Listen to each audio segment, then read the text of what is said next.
So, AI, Artificial intelligence. artificial intelligence.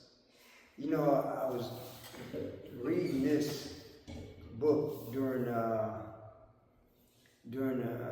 pandemic, if you want to call it that.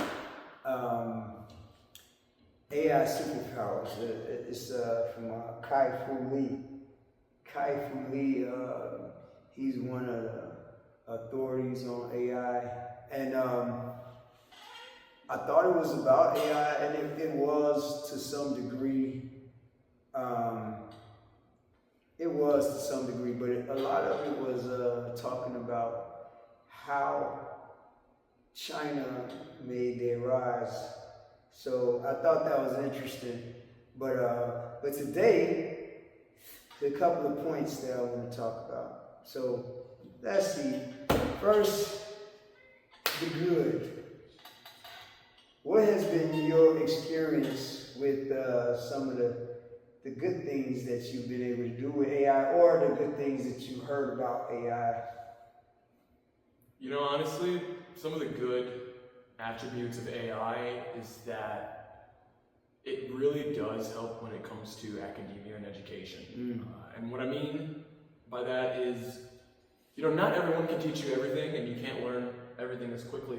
But with AI, it makes it a lot easier. I found myself using AI mostly when it comes to asking complex questions that I may need to go into a full college degree just to answer that one question. For instance, when it comes to research relating to history, I have used AI when I've needed to write a history paper and I did not have the book.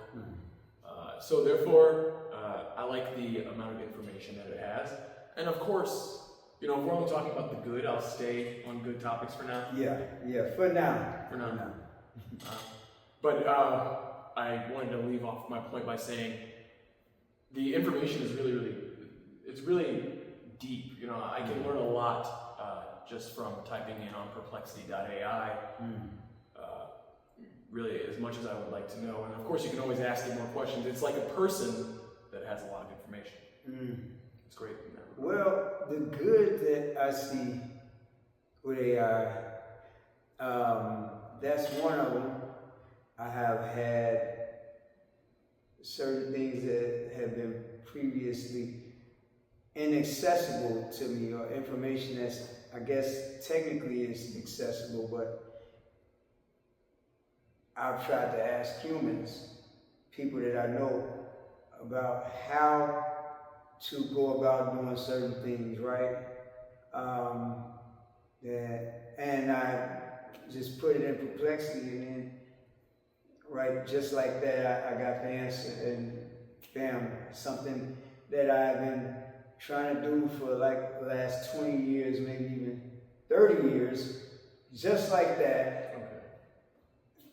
The AI told me how to do. Also, you know, it's certain research, which is this is a double-edged sword. We'll talk about that later. But you got certain research projects that have been kind of like stalled due to lack of information, lack of period of time. Certain research on like cancer research, certain things on maybe you know, research in you know, certain viruses, things that people are working on trying to find cures for, or a vaccine. And AI, people have been able to give AI a crack at it, and just like that, sometimes it's done like thousands of years worth of research in just a day or something like that. So, and that's gonna exponentially change as time goes. But yeah, so you know, there are some good aspects on it. One thing I love about AI is it's such a broad spectrum. You can ask any type of question. You know, in my research, I've looked up things like, what's the evolution of the Bible? How did we get to having it in English to You know, I can go and read 15 articles in order to find that information, or I can just continue asking AI the question, you know, have more and more information. Yeah, and you know, in all fairness, because you know, I'm sort of like known as the anti-AI guy, but in all fairness, you know, there's only so much time that a human lives on the planet. So then by the time you get to a point of actually, you know, learning something, you spend all of these years, decades to learn something, and then it's all over. You're gone. And then you try to pass that information down to the next generation, but some of it kind of is missed out on. And then you find the next generation reinventing the wheel and going through the same process all over again. So then it's like you never get to anywhere past a certain point. But with AI, you know, it has allowed people to get in certain areas or learn certain areas of human knowledge of that, or knowledge of anything that would have normally took them a lifetime to learn, a lifetime that they don't have. And when I say a lifetime, I'm really being facetious, because it's not a lifetime that you even can live. So we mean really like 1,000 lifetimes. So that, in that aspect, it can be useful. Another thing it can be useful for, as activists, people who are into areas of social justice, people who are into areas of activism, which those kind of go hand in hand. But you can have different type of activists now. But that's the reason why I didn't put them together. But people who are in different areas of, you know, justice, so to speak, they have the ability to sort of automate some of the mundane processes that go along with that, positions or whatever you want to call them, jobs or whatever, that go along with social justice. So, for instance, you know, it gives them the ability to have operate like some sort of think tanks. Right. They can have an automated think tank, and they can make these AI agents that these agents will be separate and sort of think on their own and have their own path. And you put all these agents together to kind of like work with each other, and you basically can run like an entire think tank. And I'm being nice by using the word think tank. I could think of some other ways of putting it, but I'll just, for the sake of this conversation, I'll call them a think tank. So you have activist groups that don't have to depend on somebody who may be burned out or may not have the group's interests at heart. And instead of having that person and having to trust that person, they could automate that process. You get what I'm saying? So yeah, it's some things that, it's some good aspects of AI, but you know, that kind of creates a bit of a paradox, at least in my own mind. An AI think tank, you know, I feel as though it's common belief that all AIs have the same information. How would an AI think tank work? Well, that's why you have agents. So an AI agent is a separate AI that has its own pool of information, its own direction, so to speak. So let's say that the AIs were represented by some sort of physical representation, which probably would be. So you have one machine here, another machine, you know, you may have 5 machines in a circle or 7 machines in a circle. Each one of those machines are operating a separate standalone AI, or what we would call an agent, okay? So it's not as if you have to trust information from one AI. You get what I mean? I understand. So if we were to bring a question to this think tank of, oh, what's the best way to solve climate change, for instance? Yeah. We would get different answers from each one. Exactly. And then they all would converge together and have the ability to sort of feed off of each other, but separately, not linked together, but sort of just as we have in this conversation. Right. Okay. And that's why we would call them separate agents. So that gives you the ability to get, in my opinion, better answers out of the AI. So I think that, you know, that's the future. I can't say the future because it's happening now, but when I say the future, just you can replace the word future with ubiquitous, where this is something that is both happening very now widespread. and will continue growing. Yeah. Exactly. Now, we talked about the good of AI, and if you notice that, you know, it's only so much you can talk about with the good of AI, because what everybody's interested in is those ethical issues regarding that. exactly the ethical issues, some of the problems, and ethical issues is a nice way of putting it. So let's start out with art and music. Art and music. I used AI to do research on this. In fact, when I was looking through The irony in that. The irony in that, yeah.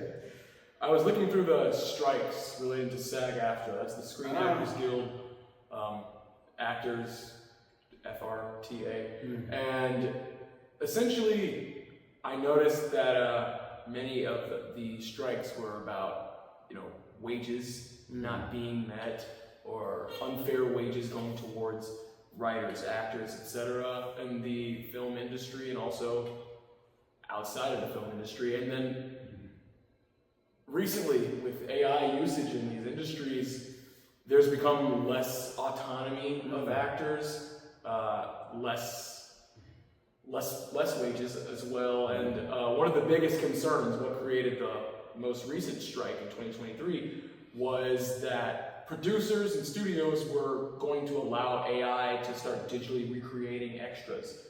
As a way of basically saying, okay, you come in, you film a few facial expressions, then we're just going to have AI be you in all these movies. And many people were against that, myself included. Yeah, you know what? I heard a story about Samuel L. Jackson. Samuel L. Jackson said, I think he put it in his contract, if I'm not mistaken, that they can never use him as AI when he dies, because there's some actors and actresses that it's been brought to my attention that they don't mind being used after they're gone. But there's some that are like, no. I'm somewhere in between. I feel that everyone needs to have like some sort of AI rights, because if you're on Instagram or Facebook, believe me that they have plans to put you in the metaverse even after you're dead. Your character, your avatar, whatever you want to call it. So I feel as if we as individuals, we need to sort of have some sort of trust, if you want to call it that, where we can put our own intellectual property, take control of our own version of AI and put it in our trust, have sort of like an irrevocable trust where in the event that of your passing, you along with whoever your family members are, that you're all, prescribed to this trust and putting the rights to your intellectual property within that trust, right? Where you kind of control that. So let's say in the future, you did something like, if you saw in the movie, I think it was Endgame or maybe it was, I can't remember. I think it was maybe the Avengers movie. Okay. The one where Tony Stark, you know, Iron Man, he supposedly died, and then they showed the AI holograph version of him to his daughter. Something like that. That's something that you, as your trust, as your estate, has control of, where you can make that decision. Because if you don't make that decision, then there's entities out there like Meta that are ready to do that for you. All right. Now I don't know if I could get sued for saying Meta, so I mean, if we have to, we can just edit out. But like I said, you know, it's interesting that you brought up your estate owning the rights to those things, because I don't know if you remember, but to bring up the Drake Kendrick Lamar beef, he used Tupac. He used Tupac, and maybe it was his own lyrics that he wrote and just used Tupac's voice. But he got sued by Tupac's estate because he didn't ask for permission. And there's more instances of things like that. Some that are being caught, some that aren't, because you know it's one of those things where it's a man-made issue that brings about the ethical issues of AI. AI itself didn't choose to recreate Tupac's voice. AI itself doesn't choose to recreate actors who are already passed away. These are humans who are just using the tools. So I feel as though there should be some sort of restrictions on humans when it comes to using these tools. Well, you know, honestly it is. If you look in the Library of Congress, the Copyright Division, they speak about that, and I remember a time that it didn't have any provisions in there concerning AI. I remember that. But I noticed recently when I went on their website, they did let it be known like it's a no-go. I mean, you can do it, but you are gonna run into issues trying to get it copyrighted. You know, now I suspect in the future you'll have AIs that'll have the rights to copyright stuff for themselves, because we've already seen situations where AI has been given rights and citizenship. An AI robot, to be exactly, with Sophia the robot. Now, some people can argue about how sophisticated Sophia is, but I believe Sophia was really just a means to an end, where they wanted to get a set of precedents. They wanted to set a legal precedence that allows AI and robotics, or a combination of the two, or maybe even just AI, to actually have rights. And it was done. Sophia is a citizen of Saudi Arabia. Now, Saudi Arabia